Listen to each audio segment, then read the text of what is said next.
तो मैं सर 2018 में इंदौर आया, अमित सर से मिला, उनसे पूरा गाइडेंस लिया कैसे होता है सर। कि हम पहले पीएससी की तैयारी कर रहे हैं तो इसमें पहले हम प्री करें या मेंस करें, किस तरीके से अपनी तैयारी प्रारंभ करें। सबसे पहले तो इस समस्या को दूर करिए, तो उसके बारे में बताइए कि क्या रणनीति रहती थी कि आप हर बार प्रारंभिक परीक्षा और पहली ही बार में आपने प्री क्वालिफाई कर दिया था। टेस्ट सीरीज ऐसी जगह जो यूनिट वाइज हो, जहाँ पे टेस्ट सीरीज जैसे फर्स्ट यूनिट का है तो फर्स्ट यूनिट का ही टेस्ट ले, ज़्यादा प्रेशर ना हो। जय हिंद साथियों, कर्मा आईएएस यूट्यूब चैनल पे आप सभी का बहुत बहुत स्वागत है। दोस्तों, आज हम एक ऐसी शख्सियत से रूबरू होंगे जिनका परिचय मैं 2 लाइनों से दूंगा कि ना संघर्ष ना तकलीफ तो क्या खाक मजा है जीने में, बड़े बड़े तूफान थम जाते हैं जब आग लगी हो सीने में। और एक आग इनके सीने में भी लगी थी एमपीपीएससी में सिलेक्शन की। तो हम आज मिलने जा रहे हैं सिद्धार्थ मेहता जी से, जिन्होंने एमपीपीएससी 2023 में डिप्टी कलेक्टर के पद पर चयन पाया है।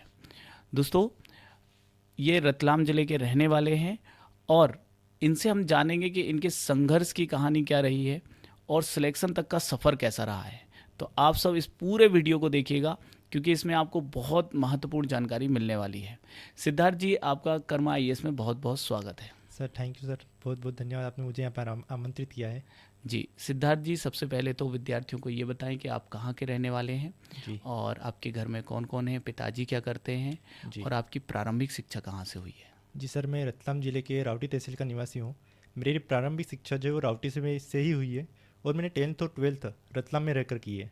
और जी। मेरा ग्रेजुएशन जो है बीकॉम में हुआ है। और उसके बाद मैंने मेरे घर में जो है मेरे माताजी पिताजी, भैया भाभी और 2 छोटे छोटे बच्चे हैं। चलिए सिद्धार्थ जी, सबसे पहले तो ये बताइए कि आपको एमपीपीएससी की तैयारी की प्रेरणा कहाँ से मिली। जी सर, मुझे जब 12th पास आउट हुआ था तब मुझे भैया ने गाइड किया था कि एक पोस्ट होती है डिप्टी कलेक्टर, अगर तेरी इच्छा हो तो जी। तू इसके बारे में सोच सकता है। क्योंकि उस टाइम 12th के बाद ऐसा रहता है कि गाइडेंस मिलना बहुत ज़रूरी रहता है जी। कि आपको क्या करना है आगे जीवन में। पढ़ाओ ऐसा रहता है कि आपको गाइडेंस की बहुत ज़्यादा आवश्यकता होती है कि जी। मुझे जीवन में ये करना है, मुझे जीवन में वो करना है। तो मुझे भैया ने एक बार बताया था कि एक पीएससी होती है जो डिप्टी कलेक्टर, डीएसपी, नायब तहसीलदार ऐसे उच्च पदों पर चयन करती है। तो मुझे जी। उन्हीं से प्रेरणा मिली थी जी। पीएससी करने की। तो आपके भाई साहब इससे पहले तैयारी कर रहे थे, जी सर, वो कर रहे थे तैयारी। तो मतलब आपको अपने भाई से प्रेरणा मिली है। जी सर। तो आपने कब से इसकी एमपीपीएससी की तैयारी प्रारंभ करी है। सर नॉर्मली देखा जाए तो जब मैं 12th में था तो मैंने रतलाम में थोड़ी बहुत कोचिंग इसके लिए कर चुका था। पर मेरा ग्रेजुएशन जो कि रतलाम से हुआ था तो मैं प्रॉपर इसमें पूरा इन्वॉल्व नहीं हो पा रहा था। उसके बाद मेरा जब ग्रेजुएशन हुआ तो मैं सर 2018 में इंदौर आया, अमित सर से मिला, उनसे पूरा गाइडेंस लिया कैसे होता है सर, क्या क्या प्रोसेस होती है, क्या स्टेज होती है। तो उन्होंने पूरा गाइडेंस किया। उसके बाद मैंने 2018 का पहला प्री दिया था जिसमें मेरा क्वालिफाई भी हुआ था। जी। पर कहते हैं ना कि नई नई तैयारी रहती है जी। तो क्वालिफाई नहीं हो पाते। तो मेरा सर मेंस क्वालिफाई नहीं हो पाया था। जी। उसके बाद मैंने 19 का भी प्री मेंस और उस प्री मेंस दिया था। उस टाइम पे मेरा इंटरव्यू कॉल भी हो चुका था 19 में। 19 में। हाँ, तो मेरा ये जी। पहला इंटरव्यू था और दूसरा मेंस था। उसके बाद मतलब ये था कि 19 में मेरा फाइनल सिलेक्शन नहीं हो पाया जी। था। फिर मैंने मेंस दिया था 21 का वापस से, जी। उसमें मेरा मेंस क्वालिफाई नहीं हो पाया था। ओके। और ये 23 में मेरा छठा प्रयास था और दूसरा इंटरव्यू था। दूसरा इंटरव्यू हाँ, था। और मेरा इस बार चयन जो है डिप्टी कलेक्टर के पद पर हुआ है। बिल्कुल, बहुत बहुत शुभकामनाएं सिद्धार्थ जी।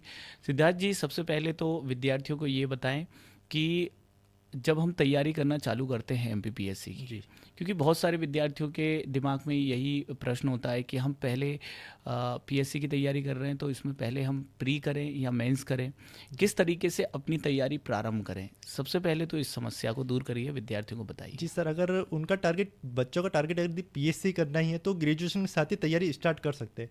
पहले उनको मेंस पढ़ना चाहिए। जब उनके प्रॉपर मेंस पढ़ लेंगे, नोट्स बन जाएंगे, रिवीजन अच्छा हो जाएगा, फिर उनको प्री पढ़ना चाहिए। और ग्रेजुएशन के साथ ही मेरे हिसाब से तैयारी स्टार्ट कर देनी चाहिए ताकि उनका टाइम बच पाए, पहले अटेम्प्ट या दूसरे अटेम्प्ट में वो कोई उच्च सम्मान का पद प्राप्त कर सके। हाँ बिल्कुल, क्योंकि जैसे आपने भी बताया कि आप 2018 में आए, प्रथम जी। प्रयास में ही आपका प्री क्वालिफाई हो गया। हाँ, पर मेरा मेंस लेकिन तैयार नहीं था। मेंस तैयार नहीं था, जी, जिसकी वजह से मेंस उस बार नहीं नहीं हो क्वालिफाई पाया। हुआ। बट 2019 में आपका मेंस क्वालिफाई हो गया क्वालिफाई था। हो गया था।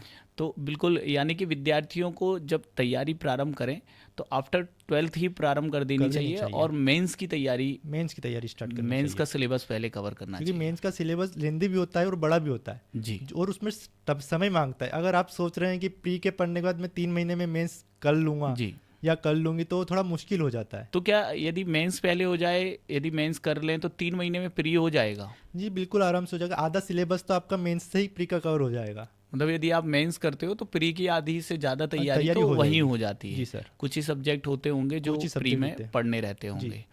बिल्कुल सही बात है। तो सिद्धार्थ जी, अब मैं ये जानना चाहूँगा कि आपने अपनी प्रारंभिक तैयारी, जो प्रारंभिक परीक्षा की तैयारी है, लगातार आपने प्रारंभिक परीक्षाएं क्वालिफाई करी हैं, तो उसके बारे में बताइए कि क्या रणनीति रहती थी कि आप हर बार प्रारंभिक परीक्षा और पहली ही बार में आपने प्री क्वालिफाई कर दिया था? जी सर, एक सबसे पहला तो सर अच्छे गुरुजनों का गाइडेंस होना चाहिए। जी। मेरा सर ये था कि मुझे एमपीए क्वेश्चन गलत नहीं करने, जी। क्योंकि सबसे ज़्यादा वेटेज उसी का रहता है, कम से कम बिल्कुल। 30 से 40 क्वेश्चन। जी। आप हमेशा के पैटर्न में देखोगे, हर पेपर में देखोगे एमपीए क्वेश्चन इतने ही रहे हैं। जी। और मेरा टारगेट यही था कि अगर 40 क्वेश्चन आ रहे हैं तो उसमें से मैं 35 या 37 क्वेश्चन में सही करूँ। बिल्कुल। अगर वो सही हो जाते तो आपका क्वालिफाई करने के चांस बढ़ जाते हैं। बिल्कुल। उसके बाद मैं देखता था कि कौन सा यूनिट छोटी है और उसका वेटेज कितना है। जी। जैसे कि 18-19 में देखा जाए तो उस टाइम एक्ट हुआ करते थे, जी। उनका काफ़ी वेटेज रहता था। बिल्कुल। 3 एक्ट रहते थे और उनका वेटेज जी। बहुत अधिक था। जी। तो मैं उन पे टारगेट करता था कि छोटी सी यूनिट है, जी। अच्छा स्कोप है, क्वेश्चन गलत होने के चांस कम रहते हैं, तो जी। मैं उसके टारगेट करता था। फिर मैं देखता था मेरा इंटरेस्ट क्या है, जैसे कि पॉलिटी में जो पसंद आता था जी। तो मैं पॉलिटी के फिर उठाता था कि पॉलिटी की आप अच्छे से तैयारी करते हैं। तो आप इंटरेस्ट और वेटेज दोनों को देखिए, आपको क्या लगता है, आप किस में स्ट्रांग है, उस हिसाब से आप करेंगे तो आपके लिए ज़्यादा फायदेमंद रहेगा। सिद्धार्थ जी, अब ये जानेंगे कि प्री निकालने के लिए, जैसे बोलते हैं टेस्ट सीरीज बहुत ज़रूरी होती जी। है, तो आपने टेस्ट सीरीज को किस तरीके से, मतलब आप अपने उपयोगी मानते हैं अपने सिलेक्शन में? टेस्ट सीरीज बहुत ज़रूरी होती है, क्योंकि आपको वहाँ पे प्रेशर कैसे हैंडल करना है वो आपको टेस्ट सीरीज ही बताएगी। अगर आप सोच रहे हैं कि मैं घर पे बैठ के एमसीक्यू लगाऊंगा, ओएमआर नहीं भरूंगा और मैं सीधे ओएमआर एग्जाम हॉल में ही भरूंगा, जी। तो उसमें दिक्कत यह रहती है कि हो सकता है आप ए की जगह बी लगा के आ जाए, बी की जगह सी लगा के आ जाए। जी। तो आप एग्जाम हॉल में जाने से पहले टेस्ट सीरीज ज्वाइन कीजिए, क्लासरूम में ही टेस्ट दीजिए, ताकि जो ओएमआर में सिली मिस्टेक होती है वो होने से बच सको आप। बिल्कुल। जी सर। ठीक है। एग्ज़ाम हॉल का प्रेशर किस तरीके से रिलीज़ किया जाए, क्योंकि विद्यार्थियों को देखा जाता है कि जब पढ़ के तो बहुत जाते हैं, जी। लेकिन जब एग्ज़ाम हॉल में जाते हैं तो सिली मिस्टेक्स हो जाती हैं जी। या गोला गलत भर जाता है। जी। तो इससे कैसे बचे, ये जो प्रेशर होता है इसे कैसे रिलीज़ करें? मैं प्रेशर इस तरीके से रिलीज करता था कि एग्जाम के एक दिन पहले मैं पढ़ना छोड़ देता था। अच्छा। कुछ पढ़ाई नहीं, आराम जी। से न्यूज़पेपर पढ़ता था। कभी जी। कुछ अच्छी न्यूज़ आ जाए या पेपर में आ जाए वही क्वेश्चन, भले ही हो सकता है वो न्यूज़ पुरानी हो सकता है अगर पेपर में आ गया तो मैं वो सही कर सकूं। जी। तो मैं एक दिन पहले कुछ भी नहीं पढ़ता था, सुबह उठता था 6 बजे के आसपास, उसके बाद एग्ज़ाम सेंटर पे पहुंचने से पहले नाश्ता अच्छे से करना, जी। ताकि आपका जो मेंटली हेल्थ है वो अच्छे से आप अच्छे से सोच सको, समझ जी। सको। जी। तो इस तरीके से आप मैनेज कर सकते हो। बिल्कुल। जी। और कितनी देर पहले आप एग्ज़ाम हॉल पहुंच जाते थे? एग्जाम के अगर 10 बजे का टाइम है तो एटलीस्ट 8:30 बजे तक आप पहुंच जाइए, 1.5 घंटे पहले ही पहुंच क्योंकि जाइए। आपको पता नहीं आपका सेंटर कहाँ पर है। या तो बिल्कुल। फिर हो सकता है एक दिन पहले एक बार जाके आ जाइए आप, बिल्कुल। ताकि आपको लोकेशन पता चल आप सके, कंफर्ट रहें, कंफर्ट आने रहे, जाने में कोई दिक्कत हड़बड़ी नहीं ना हो, आप हड़बड़ी ना हो, पैनिक ना हो, पैनिक ना हो। एग्ज़ाम के पहले आप किसी भी तरीके से हड़बड़ाएं ना। जी बिल्कुल। बिल्कुल सही बात है। तो सिद्धार्थ जी, जैसे कि आपने प्री के बारे में बताया है कि प्री में भाई आप प्रॉपर पढ़िए, मेंस पहले कर लीजिए, लेकिन फिर प्री आप 2-3 महीने में भी कर आराम से सकते हैं, कर सकते हैं। नोटिफिकेशन के बाद तैयारी कर सकते हैं। टेस्ट सीरीज भी आप लगाइए, एमसीक्यू जी, सॉल्व बिल्कुल। करिए, उससे बहुत प्रैक्टिस हो जाती है प्रैक्टिस हो जाती है। एग्ज़ाम से पहले।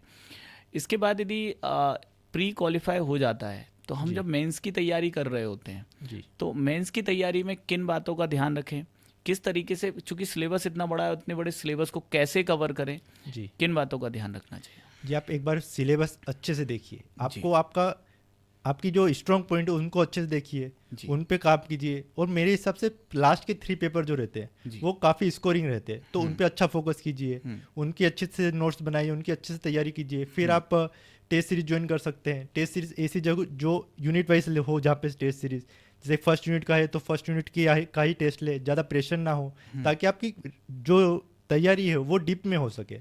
तो आप टेस्ट सीरीज ज्वाइन कीजिए। उसके अलावा आप प्रॉपर नोट्स होने चाहिए, ताकि आपको जो एग्ज़ाम के टाइम पे जो 6 दिन का टाइम रहता है, उसमें टाइम बहुत कम रहता है। जी और वो अगर आप सोच रहे हैं कि मेरे पास नोट्स नहीं है तो आप उनको कवर नहीं कर पाएंगे, तो आपके पास शॉर्ट नोट्स होने ही चाहिए, आपके खुद के लिखे हुए। खुद के लिखे हुए खुद के होने लिखे चाहिए, क्योंकि हुए। जनरली स्टूडेंट्स होते हैं वो चाहते हैं कि किसी के शॉर्ट नोट्स मिल जाएं। नहीं जैसे है। आपसे भी अब जिन विद्यार्थियों का संपर्क हो रहा होगा तो वो जी। कई बार आपसे बोलते होंगे कि भैया आपके नोट्स हमें दे दो। जी बिल्कुल। तो किसी के नोट्स मिल जाएं या खुद के बना ले, तो इसमें इम्पोर्टेंट क्या है? नहीं, खुद के नोट्स बनाना ज़्यादा इंपॉर्टेंट है, क्योंकि आपको पता है कि मैंने ये चीज़ कहाँ पे लिखी है। कहाँ पे लिखी है? बिल्कुल। बिल्कुल सेल्फ नोट्स बनाने चाहिए। बहुत मतलब बहुत जरूरी है सेल्फ नोट्स। बिल्कुल सही बात है। जी।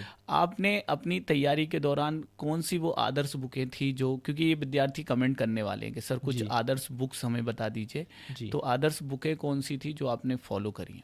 जी, मेंस की तैयारी के लिए सर आप मार्केट से नोट्स खरीद सकते हैं जो आपको अच्छे लगे वो। जी भले ही वो किसी भी संस्थान के हो या स्टैंडर्ड वो नोट बुक्स हो, तो आप वो भी परचेस कर सकते हैं। उनको पढ़िए, उनसे आप नोट्स बनाइए, क्या डिमांड है उसको फॉलो कीजिए। बिल्कुल, आप अगर ऐसा सोर्स अपनाते हैं जिसमें आप कंफर्टेबल है जी तो आपको बिल्कुल हेल्प करते हैं एंड तक। बिल्कुल। जी। आंसर राइटिंग कैसे इम्प्रूव करें मेंस के लिए? मेंस के लिए आंसर राइटिंग आप पुराने विद्यार्थी जो रहते हैं उनकी आप बुक देखिए, उनके नोट्स देखिए, उनकी जो टेस्ट सीरीज के पेपर है उनकी जो जी। कॉपियाँ है वो आप देख सकते हैं कि इन्होंने सर ने कैसा लिखा है। मैंने जब 18 में जब मेरा क्वालिफाई नहीं हो पाया था तो जी। मैंने सर हर्षल सर की जो वीडियो थी जी उनको मैंने फॉलो करा था कि उन्होंने किस तरह के नोट्स बनाए थे। जी। उनकी मैंने स्ट्रेटजी फॉलो करी थी और उसका फायदा भी मुझे मिला था 19 बिल्कुल में। बिल्कुल। जी सर। मतलब जो टॉपर थे हर्षल टॉपर चौधरी जी, सर, उनको आपने उनका उनके वीडियो वीडियोस भी है सर यूट्यूब पे। अब है या नहीं मुझे ये नहीं बिल्कुल। पता है। अब मैं विद्यार्थियों को बोलूँगा कि आपका वीडियोस देखें, ठीक है? जी बिल्कुल। और निश्चित रूप से आगे भविष्य में भी आपका वीडियोस आते रहेंगे ताकि आप विद्यार्थियों को मार्गदर्शित करते रहें। जी बिल्कुल। तो आंसर राइटिंग के लिए टेस्ट सीरीज से किस तरीके से इम्प्रूवमेंट मिल जाता है? टेस्ट सीरीज से इम्प्रूवमेंट आपको जब आप कॉपी चेक करवाते हैं वहीं से आपको इम्प्रूवमेंट दिख जाता है जी। कि सर मैंने पहले आंसर ऐसा लिखा था, अब भी मैंने ऐसा लिखा है, कौन सा बेटर है। वो सर बताएंगे आपको, सर बेटा तुमने ये गलती करी है, यहाँ पे सुधार कर सकते हो। आप पॉइंट वाइज लिख सकते हो, आप फ्लो चार्ट बनाइए। आपको टेस्ट सीरीज से ही इम्प्रूवमेंट आएगा। अगर आप सोच रहे हैं कि मैं सीधे टेस्ट सीरीज ज्वाइन ना करके सीधे एग्ज़ाम ही दूंगा तो फिर दिक्कत होती है। मैंने 18 में यही गलती करी थी, मैंने कोई टेस्ट सीरीज ज्वाइन नहीं करी, नई नोट्स बनाए थे, जी तो मुझे उसका खामियाजा एक बार भुगत चुका था मैं। तो मैंने बिल्कुल, मैं उस 19 के टाइम पे भी कोविड का समय था मेंस के जी। टाइम पे, जी तो मैंने घर पे से ही टेस्ट सीरीज ज्वाइन करी थी, उन्हीं से गाइडेंस लिया था, सर कैसे इम्प्रूव करूँ, मेरे को यहाँ पे दिक्कत हो रही है, इसको कैसे सोल्व करूँ। तो सर पूरा गाइडेंस मिलता है, बिल्कुल। सर आपको पूरा सपोर्ट करते हैं, कोई भी सर हो वो पूरा आपको सपोर्ट करते हैं। बिल्कुल। जी। मुझे एक और ये प्रश्न का उत्तर बताइए कि ऐसी कौन सी वो एक गलती है जो पीएससी की तैयारी के दौरान नहीं करनी चाहिए, जो विद्यार्थी सामान्यतः करते हैं? जी, रेगुलर नहीं रह पाते। जी मुझे ये लगता है कि जो बच्चा रेगुलर रहता है या रेगुलर तैयारी करता है उसको कभी ना कभी सफलता मिलती है। एक बार में नहीं हुआ तो वो गिव अप कर देते हैं, 2 बार में नहीं हुआ तो गिव अप कर देते हैं। ऐसा नहीं होना चाहिए। मतलब आप इंदौर में भी 2018 से रहे, भंवरकुआ में रहे, तो आपने जी। काफ़ी क्लोज से इस विद्यार्थियों को, विद्यार्थी देखा जीवन है। को जिया है, तो आपने देखा होगा कि क्या गलतियां विद्यार्थी करते हैं। तो क्या जी। लगता है, मतलब क्यों रेगुलर नहीं रह पाते हैं? भटकाव, किस चीज़ का? दोस्ती यारी का, सब चीज़ का भटकाव रहता है। किसी ने बोल दिया कि नहीं ये नोट्स अच्छे हैं, जी ये पढ़ लो, किसी ने बोल दिया ये नोट्स अच्छे हैं, ये पढ़ लो। पर मेरा मानना ये है कि जो आपको अच्छा लगे वो पढ़ो, वहाँ से आप नोट्स बनाओ, अपने हिसाब से नोट्स बनाओ, ताकि आपको रिवीजन करने में आसानी हो। कई बार विद्यार्थी कहते हैं कि सर हम समझ नहीं पा रहे हैं कि कब कितना पढ़ें, किस जी। सब्जेक्ट को कितना टाइम दें, जी। तो उसके लिए क्या करें? मेरा मानना है जब आपको वो सब्जेक्ट पढ़ना है जो अच्छा नहीं लगता आपको, वो आप सबसे पहले पढ़िए, फ्रेश होके पढ़िए, जी। ताकि आपकी समझ उसमें विकसित हो सके। अब लोग बोलते हैं भले ही कोई भी टाइम हो, आप भले ही 9 बजे उठ रहे हो, अब मेरा ऐसा था कि मैं पूरी रात पढ़ता था और सुबह 7 बजे सोता था और 1 बजे उठता था। अब वो कहते हैं ना लोग कि सुबह का टाइम अच्छा रहता है पढ़ने के लिए, पर ऐसा कुछ नहीं है। जी जब आप फ्रेश शुरुआत कर रहे हो आपकी, जी आप उस चीज़ को पढ़िए जिसमें आपका मन नहीं लगता, आपको टफ लगता है, जी उसकी आप धीरे धीरे तैयारी कीजिए। जो आपको अच्छा लगता है वो सबसे लास्ट में पढ़िए कि यार ये तो मेरा मन लगता ही है, जी। इसको तो मैं कभी भी पढ़ूंगा, हमेशा अच्छा लगेगा। आपका फेवरेट सब्जेक्ट कौन सा रहा तैयारी के दौरान? तैयारी के दौरान मेरा फेवरेट सब्जेक्ट जो रहा था वो पॉलिटी रहा था। पॉलिटी रहा था। जी। क्या बात है। तो मतलब उसको आप लास्ट में पढ़ते लास्ट थे? में पढ़ता था। क्योंकि ये सामान्यतः होता है कि विद्यार्थी जिस सब्जेक्ट को उन्हें ठीक से समझ नहीं आती है जी। या थोड़ा टफ लगता है तो उससे बचता है, बचता भागता है। लेकिन मुझे लगता है कि विद्यार्थी को जो सब्जेक्ट ज़्यादा टफ लग रहा है वो ज़्यादा पढ़ना चाहिए, ज़्यादा पहले पढ़ना पढ़ना चाहिए। चाहिए जब वो फ्रेश होता है, जी। क्योंकि जो इजी सब्जेक्ट है वो तो आसानी से पढ़ अब ही मेरे सकता साथ भी, मैं क्या कॉमर्स का स्टूडेंट रहा हूँ, तो मुझे थर्ड पेपर में थोड़ी दिक्कत आती थी, तो मैंने जब प्री क्वालिफाई हुआ तो सबसे पहले थर्ड पेपर ही उठाया है। जी कि मैंने थर्ड पेपर अगर मेरा अच्छे से कवर हो जाएगा तो बाकी के मैं कवर कर लूँगा, भले ही जी। कम टाइम में करूँगा पर मैं कर लूँगा। तो मैंने थर्ड पेपर सबसे पहले तैयार करा, क्योंकि मेरे को पता है मेरा ये सब्जेक्ट वीक है, तो मैंने उसी को पहले तैयार करा बिल्कुल, था। क्योंकि कई बार विद्यार्थियों का यही क्वेश्चन रहता है कि सर हम मेंस का कौन सा सब्जेक्ट पहले तैयार करें। जी। तो भाई वो डिपेंड करता है कि आपको आप पे। कौन सा सब्जेक्ट आपको टफ लग रहा है, जी। जिसमें आप ज़्यादा वीक फील कर रहे हो, तो जी। वो सब्जेक्ट आप पहले तैयार करें। तो निश्चित रूप से विद्यार्थियों को उनके प्रश्नों का जवाब मिल रहा होगा। जी। सिद्धार्थ जी, अब हम मेंस से आगे बढ़ते हैं और अब हम चलते हैं इंटरव्यू की ओर। जी। आपने 2 बार इंटरव्यू दिए जी। और 2023 में फाइनल सिलेक्शन पाया, आप डिप्टी जी। कलेक्टर बन गए। तो इंटरव्यू की क्या रणनीति रहनी चाहिए, कैसे इंटरव्यू क्वालिफाई किए जा सकते हैं, जी। क्वेश्चंस कैसे पूछे जाते हैं, और जी। आपने इंटरव्यू के लिए किसका मार्गदर्शन लिया, किसके मार्गदर्शन में आपने इंटरव्यू की तैयारी की? जी। सबसे पहले तो आपको ईमानदार रहना पड़ेगा इंटरव्यू बोर्ड के सामने। जी वो 100 साल का अनुभव लेकर बैठे हैं, मतलब 25-25 वर्ष का प्रत्येक व्यक्ति अनुभव लेके बैठा है, तो आप बिल्कुल। उनसे झूठ नहीं बोल सकते हो। ये बिल्कुल। बात आपको समझना पड़ेगी। जी मेरा ये था कि मैं ना तो सूट पहन के गया था, जी ना टाई लगा के गया था, मैं जी। सिंपल पैंट शर्ट में गया था। अच्छा उसके अलावा जो वहाँ पे क्वेश्चन होते हैं वो बहुत सिंपल होते हैं, आपके व्यक्तित्व के ऊपर होते हैं, आप कहाँ से हैं जी। उसके ऊपर होते हैं। आप एक्स्ट्रा एफर्ट लगाने की कोशिश नहीं करनी चाहिए, जी क्योंकि वो अगर आप करने की कोशिश करते तो समझ जाते कि इसको बन नहीं रहा है, जी। फिर भी ये कोशिश कर रहा है। जैसे कि जी। मुझे जहाँ तक याद आ रहा है, मुझे आरएसएस के बारे में पूछा था जी कि अपने देश की ऐसी कौन सी संस्था है जो भारत की मतलब भारत देश की जो संस्कृति और सभ्यता है उसकी रक्षा करती है। जी तो मैंने आरएसएस का नाम लिया था। जी। तो फिर उन्होंने पूछा था आरएसएस का पूरा नाम क्या है, जी तो मैंने पूरा नाम बताया। फिर जी। उन्होंने पूछा था कि आपने कौन कौन सी गतिविधियों में भाग लिया है, जी तो मैंने बोला था सर मैंने अभी तक किसी भी गतिविधि में भाग नहीं लिया है। तो जी। मुझे लगता है वो बताना मेरा ज़्यादा सही रहा, क्योंकि जी। अगर मैं बता देता कि मैंने इस गतिविधि में भाग लिया है, जी अच्छा इसमें अब क्या होता है, कौन जी, कौन जी। सी गतिविधि होती है, बिल्कुल सही बात है। तो आप अगर ईमानदार रहेंगे तो आपको अपने आप इंटरव्यू अच्छा जाता ही रहेगा, क्योंकि जी। आप कॉन्फिडेंट रहेंगे कि जी।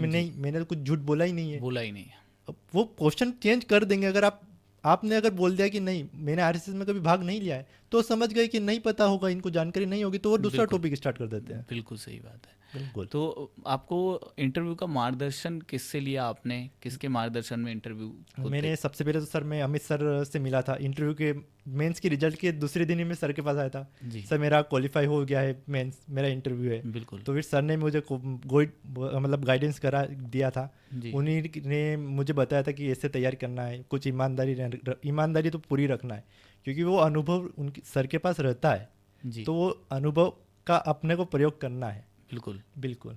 लगातार मैं अमित सर के बारे में विद्यार्थियों से सुनता रहता हूँ, आपको क्या एक बात सर की एकदम खास लगती है कि यार सर के अंदर ये बात है और ज़बरदस्त उनको बनाती है? सर में ईगो नहीं है, मुझे सबसे अच्छा यही लगता है। जब भी बात करो बिल्कुल आराम से, भले आप सिलेक्ट हो नहीं हो, वहाँ के स्टूडेंट हो या नहीं हो, बिल्कुल। उनसे कोई फ़र्क नहीं पड़ता उनको। वो अगर आप गए हो उनके पास तो बिल्कुल टाइम देंगे, बिल्कुल मार्गदर्शन करते हैं आपका। सबसे अच्छा मुझे उनमें वही लगता है। बिल्कुल सही बात। अब आते हैं कि आपने इंटरव्यू के दौरान जो हॉबी का चयन किया, जी। वो कौन सी हॉबी थी? और जो अभ्यर्थी हैं जी। जो इंटरव्यू देने जा रहे हैं, जो अभ्यर्थी हैं जो भविष्य में इंटरव्यू देने जाने जी। वाले हैं, उनको अपनी हॉबी चयन करते हुए किस बात का ध्यान रखना चाहिए? जी, मेरी हॉबी जो थी वो प्राकृतिक स्थलों का भ्रमण और जी। ट्रैकिंग करना था। जी और ये मेरी रियल हॉबी थी, क्योंकि मैं अच्छा। हमेशा जैसे ही मुझे मौका मिलता है जी। मैं हमेशा जाता हूँ। मैं इंटरव्यू से पहले वैली ऑफ फ्लावर और हिमकुंड साहिब भी गया था। अच्छा। और मेंस की मतलब जो मेरा फाइनल रिजल्ट आया था जी। उसके थोड़े दिन बाद ही मैं सिक्किम होके आया हूँ। वाह। तो सर मुझे ये लगता है जो आपकी रियल हॉबी है वही भरिए, जी। क्योंकि आप उसमें कंफर्टेबल रहेंगे। वो क्या पूछेंगे आपसे, कहाँ पे गए हैं, कैसा एक्सपीरियंस रहा है, वहाँ पे क्या है, जी वही पूछेंगे। अगर आप जेन्युइन रहेंगे तो आपको फ़ायदा उसी का मिलेगा। बिल्कुल सही बात है। जी। जैसे कि आपने बताया कि आप 19 में मेंस दिया था आपने, जी। आपने इंटरव्यू भी दिए जी। और लेकिन सफलता नहीं प्राप्त हो रही थी। जी। एक फेस आया होगा कि जब आपको लगा होगा कि यार बहुत टफ टाइम है, जी। तो वो कौन सा समय था जब आपने पीएससी की तैयारी के दौरान सबसे कठिन समय फेस किया, बहुत मुश्किलों का सामना किया, और वो क्या मुश्किलें थी? मुश्किलें सबसे मुझे जो ज़्यादा लगती है वो 19 का फाइनल रिजल्ट था। जी वो उस पर उम्मीद बहुत ज़्यादा थी, परिवार को, दोस्तों को, जी समाज को, और जी। फिर उन्हीं का प्रेशर आया। जी कि आ गया रिजल्ट, तेरा तो हुआ ही नहीं, जी अब क्या करेगा। जी तो फिर सर मैंने ये डिसाइड करा कि अगर अगली बार मैं मेंस या इंटरव्यू दूंगा जी। तो मैं किसी को नहीं बताऊंगा, और मैंने ऐसा ही करा। मैंने अच्छा, हाँ जी सर, 23 मतलब के बारे में आपने 23 के बारे में किसी किसी को को नहीं, नहीं पता था, सिर्फ भैया और एक दो दोस्त के अलावा किसी को भी नहीं पता मतलब था। मम्मी पापा को भी नहीं पता था? नहीं, मम्मी पापा को भी नहीं पता था, उनके लिए भी वो सरप्राइज ही रहा है। मतलब जब रिजल्ट आया है तब आपने उनको बताया कि हाँ मैं डिप्टी कलेक्टर बन गया हूँ? बिल्कुल। क्या उनका पहला भाव, पहला? पापा उस टाइम दुकान पे ही थे, मैं भी दुकान पे ही था, जी। और भैया ने रिजल्ट देखा। हाँ तो मैंने भैया को बोला, भैया एक बार और क्रॉस चेक कर लो, आराम से मेरा ही नाम है, हाँ रोल नंबर देख लो। नहीं, हाँ उन्होंने बोला कि तेरा ही नाम है, हाँ तेरा ही रोल नंबर है। फिर हाँ। भैया ने पापा को बताया, जी पापा बहुत खुश हुए। हाँ। फिर आतिशबाजी स्टार्ट हो गई घर दुकान के वाह, बाहर ही। वाह। फिर मम्मी को बताया, जी फिर वो माहौल बनता रहा, बहुत हाँ। अच्छा रहा, वो भी बहुत खुश हुए कि वाह बहुत अच्छा हो गया। जी। जी तो आपकी तैयारी के दौरान जी सबसे बड़ा योगदान किस व्यक्ति का है? मतलब कोई होता है ना कि मेरी सफलता के पीछे ये जी। इसका हाथ था। उसमें भैया और पापा का योगदान ज़्यादा रहा है। जी भैया का इसलिए कि उन्होंने प्रेशर नहीं दिया, और पापा जी ने कभी मुझसे ये नहीं पूछा कि तेरा सिलेक्शन कब होगा, जी कब होगा, कब अगर नहीं हो रहा है तो दुकान ज्वाइन कर ले, कोई दिक्कत नहीं। उन्होंने जी। कभी नहीं मेरे से बोला कि बेटा नहीं हो रहा है, इतना टाइम हो गया, 6 साल हो गए, अब तैयारी छोड़ दो, दुकान ज्वाइन कर लो, ऐसा उन्होंने कभी नहीं पूछा। तो मुझे लगता है इन दो व्यक्तियों का जो योगदान रहा है बिल्कुल। वो अतुल्य रहा है। मतलब आपकी बात, ये बात तो उन पेरेंट्स के लिए भी एक संदेश है जी जो कई बार अपने बच्चों के पीछे पड़ जाते हैं, या बार बार उनको कि बेटा कब होगा सिलेक्शन, नहीं। या कैसे पढ़ रहे हो, क्यों नहीं हो रहा है, या जी उनको तरह तरह की बातें कहते हैं। जी तो ये जिम्मेदारी, नैतिक जिम्मेदारी माता पिता की भी बिल्कुल। बनती है कि वो बच्चों को मोटिवेट रखें जी और उन्हें कभी निगेटिविटी के साथ ना घिरने दें। नहीं, सही बात है, मतलब बिल्कुल उनके है। ऊपर पूरा भरोसा दिखाएं। भरोसा रहना भी चाहिए, क्योंकि आपको पता है आपके बच्चे आपके लिए कुछ करेंगे ही नहीं, अच्छा ही करेंगे। अच्छा ही करेंगे। बिल्कुल, तो वही रहता है कि बच्चों पे थोड़ा विश्वास रखना पड़ता है, समय लगता है पर हो जाता है। जी चलिए, अब एक ऐसी बात, थोड़ी मज़ेदार बात बताइए कि आप 2018 से इंदौर में थे।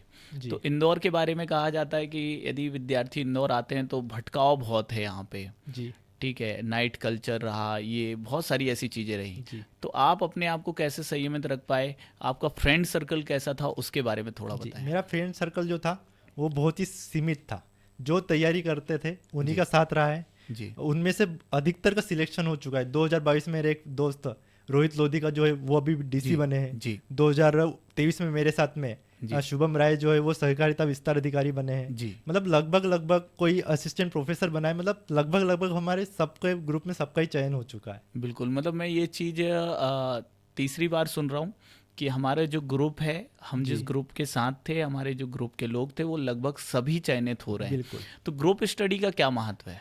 ग्रुप स्टडी का महत्व ये है कि आपके डाउट क्लियर हो जाते हैं और आपको याद रह जाता है कि नहीं, मैंने ये बात इनसे डिस्कशन करी है और मुझे याद है कि हाँ ये बात है। और वही चीज़ कभी कभी प्री में फंस जाता है, मेंस में फंस जाता है, या हो सकता है इंटरव्यू में वही क्वेश्चन फंस जाए। अब मेरे साथ ऐसा ही हुआ था कि मैं इंटरव्यू के टाइम पे तैयारी कर रहा था, तो मैं क्योंकि जो तैयारी रहती है वो घर ये से या फिर इंदौर से होती है, तो उस टाइम पे मैं इंदौर आया हुआ था। तो एक दोस्त को मेरे पता था कि इसका इंटरव्यू है, तो उसी से मैं डिस्कशन करता था, रतलाम के बारे में पूछता था उसको, क्योंकि वो ग्राउंड लेवल पे तो उसको ज़्यादा जानकारी थी। तो उसने मुझे बताया कि नहीं, अपने आप प्राकृतिक समस्या ये है, पर्यावरणीय समस्या ये जी, है, आर्थिक समस्या ये है। जी। तो और वही हुआ कि मुझे इंटरव्यू में क्वेश्चन सर ने यही पूछ लिया कि रतलाम की समस्या बताइए। मतलब जो सामान्य डिस्कशन आपके सामान्य फ्रेंड्स में discussion। हुआ वो आपको काम आया। काम आ गया। तो वही रहता है कि ग्रुप का डिस्कशन बहुत काम रहता है, कब निकल जाए वो आप कुछ नहीं कह सकते। आपको लगता है कि टाइम पास हो गया है, पर वो टाइम पास नहीं होता, वो इन्वेस्ट ही होता है। जैसे कि आपका चयन भी 2023 की एमपीपीएससी में हुआ है, और एमपीपीएससी के बारे में कहा जा रहा है कि टाइम काफ़ी लगता है। जी तो आप अपने आप को कैसे मोटिवेट रख पाए? क्योंकि आप भी 2018 से तैयारी कर रहे जी। थे, लगभग 7 साल होने जा रहे हैं, अब जी। आपका फाइनल सिलेक्शन हुआ है। जी तो आप क्या संदेश देना चाहेंगे अभ्यर्थियों को कि किस तरीके से वो अपनी तैयारी के दौरान अपने आप को मोटिवेट रखें और भटके ना? क्योंकि भले ही समय लगता है लेकिन परिणाम जी सही आता है। देखिए, पीएससी का ऐसा है कि पीएससी में कुछ चीज़ों में समय लगता है, पर ये नहीं है कि पेपर लीक हो रहे हैं। जी कुछ कोर्ट केस की वजह से ये हो रहा है कि डिले हो रहा है। जी अब वो कोशिश कर रहा है कि 26 की एग्ज़ाम समय से ले ले, जी पर आप ये खुशनसीब मानिए ना अपने मध्य प्रदेश की कि पेपर लीक की समस्या नहीं है। बिल्कुल। तो आप उस सोच के साथ बढ़िए, नहीं यार हमारा एग्जाम जो है वो फेयर हो रहे हैं, फेयर हो रहे हैं। बिल्कुल फेयर हो रहे हो, कोई धांधली नहीं हो रही है, कोई धान- समस्या नहीं हो रही है। जी आप उस चीज तरीके से मोटिवेट रह सकते हैं कि नहीं हमारा हमने एग्जाम दिया है तो वापस एग्जाम नहीं देना पड़ेगा, लगभग लगभग ये तय है। बिल्कुल। तो वो आप मोटिवेट रह सकते हैं कि नहीं हमारा एमपी मध्य प्रदेश बहुत अच्छा है इस मामले में, कि हमने हमारी जो है समय से परीक्षा भले ही ना हो पाए पर लीक पेपर की समस्या कोई नहीं है। जी तो मतलब कोई वो धांधली नहीं है, धांधली कोई नहीं है।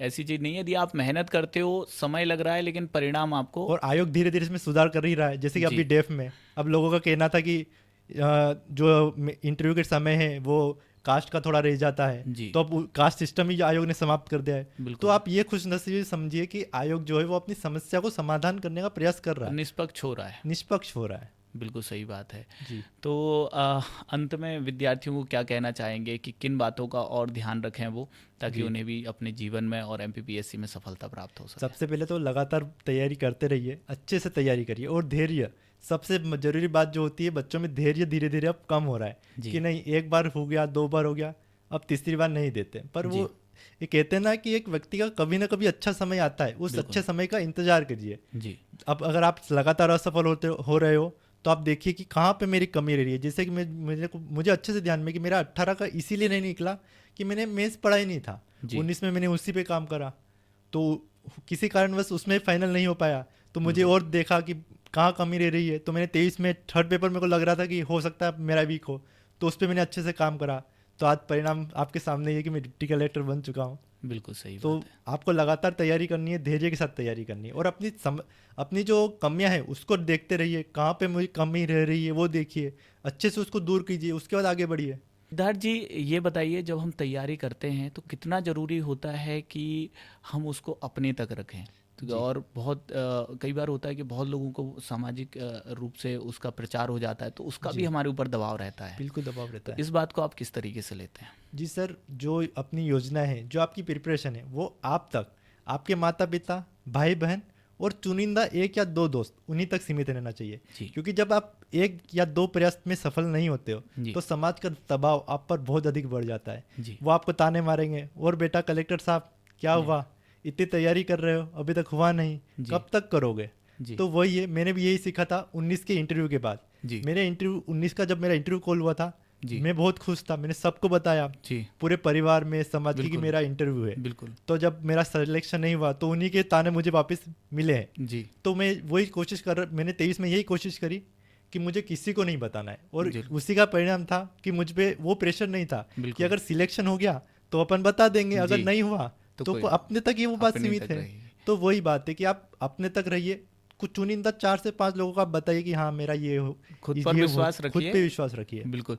तो आपने ये बताया कि जब 19 में नहीं हुआ, कुछ लोगों ने ताने भी मारे। बिल्कुल। अभी जब 23 में हो गया, तब उनका क्या रिएक्शन था? उनका रिएक्शन अब ये है कि अब ऐसा लगता है कि अपन सेलिब्रिटी बन चुके हैं। अच्छा। उनके लिए बिल्कुल फोटो खिंचवाना, सम्मान जी। देना, अब लाइफ एकदम चेंज हो जाती है। आपको वो जज्बात बदल गए। जज्बात बदल गया, सब कुछ बदल जाता है। एक जी। रिजल्ट, एक पीडीएफ में नाम, जी और सब पूरी जीवन चेंज हो जाता है, पूरी लाइफ चेंज हो जाती है। बिल्कुल सही बात कही। तो इसीलिए विद्यार्थियों को फोकस करके पढ़ाई करना पढ़ाई करनी चाहिए, चाहिए। क्योंकि आप बस उस पीडीएफ में एक बार आपका नाम आने की देरी है, सब कुछ बदल जाता है। सब कई बार कुछ। विद्यार्थी बताते हैं कि सर सामाजिक दबाव होता है, वैवाहिक सम्मेलनों में जाने का, जन्मदिनों में जाने का, किसी को विश करने का। जी तो इसको कैसे आप देखते हैं कि भाई अभी आप सामाजिक रूप से नहीं शामिल हो रहे हैं, जी। लेकिन जब चयनित हो जाएंगे तो इन चीज़ों में क्या बदलाव आता है? देखिए, जब आप चयनित नहीं होते हैं और आपने सबको बता रखा है तो दबाव तो आता है। जी मैंने यही गलती करी थी 19 में, कि मैंने सबको बताया था और जी। सबने पूछा। अब मैंने 23 का किसी को नहीं बताया था, तो मेरे पे ये प्रेशर नहीं था कि अगर नहीं हुआ तो मैं किसको क्या जवाब दूंगा। बिल्कुल। तो वही है कि अपने तक सीमित रखिए, क्योंकि समाज का काम ही यही है जी कि आपको दबाव में डालना है। तो आप अपने तक ही अपनी योजनाओं को रखिए। अगर आप प्रिपरेशन कर रहे हैं, भले ही एमपीपीएससी या किसी भी कॉम्पिटिटिव एग्जाम की तैयारी करें, तो वो अपने तक गुप्त रखें, क्योंकि ये समाज का दबाव आप क्यों लेना चाहोगे? पहले ही तो आपके ऊपर पढ़ाई का इतना दबाव है, फिर आप समाज का दबाव कैसे झेलो? सिद्धार्थ जी, जब हम तैयारी कर रहे होते हैं जी तो आज के समय में सोशल मीडिया, मोबाइल जी। हमारे जीवन का अभिन्न अंग बना हुआ है। जी तो हमारी तैयारी के दौरान मोबाइल का यूज़ किस तरीके से करना चाहिए अभ्यर्थियों को, इस जी। पर बताएं। जी सर, जैसे ही मैं उठता था सुबह, मैं टारगेट डिसाइड करता था कि मुझे आज ये टारगेट कंप्लीट करना है। यदि वो टारगेट मेरा कंप्लीट हो जाता था तो मैं मोबाइल चलाता था, और अगर वो टारगेट कंप्लीट नहीं हो पाता है तो मैं भले ही वो 2 घंटे लगे या 4 घंटे लगे, 4 घंटे। मैं उसको छोड़ता ही नहीं था, मोबाइल बिल्कुल हाथ में ही नहीं लेता था। बिल्कुल। भले ही किसी का भी फ़ोन आए, कुछ भी जी। हो, नहीं चलाना मतलब नहीं चलाना। अगर नहीं चला। टारगेट कंप्लीट हो गया है तो आप बिल्कुल रील्स देखिए, मोबाइल। वीडियो देखिए, जी। कोई मोटिवेशन देखिए, पर आप जी। मोबाइल तभी हाथ में लेना चाहिए जब आपका टारगेट कंप्लीट हो टारगेट जाए। पूरा हो जाए। जी। तो ये थे हमारे सिद्धार्थ मेहता जी।